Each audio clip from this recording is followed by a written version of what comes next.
Pour la première fois, Virginie Efira a été choisie pour être la maîtresse de cérémonie du Festival de Cannes. À quelques jours de l'ouverture de celui-ci, l'actrice a accordé un entretien au Journal du Dimanche. Alors que le journaliste du magazine lui a demandé si elle avait déjà choisi sa tenue, la jolie blonde a répondu avec humour « Ben oui, je ne vais pas arriver toute nue ». Plus sérieusement, la jeune femme a ajouté « Je serai en robe Saint-Laurent ». Si est structuré, pas trop de froufrou. Si est très français, même si le créateur est belge. Anthony Vaccarello et moi, nous étions d'ailleurs dans la même école à Bruxelles. Habituée des flashs des photographes, la compagne de Nils Schneider n'est pourtant pas fan des tapis rouges. J'ai du mal avec les gens qui en parlent comme d'un moment de vie incroyable, j'ai bien profité de mon tapis rouge.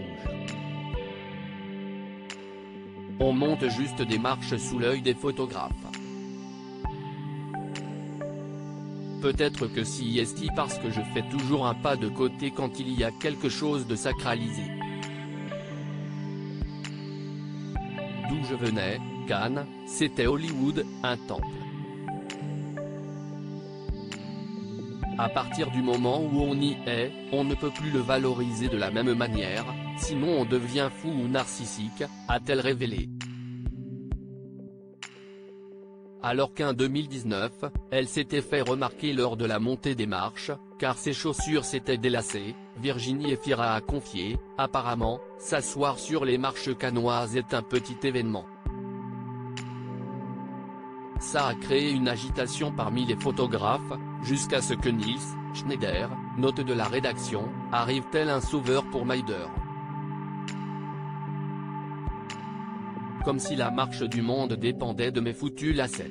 Virginie Efira, j'ai souvent l'impression d'être dans un film chaque année, les stars du monde entier rêvent de se faire photographier sur les célèbres marches du Festival de Cannes.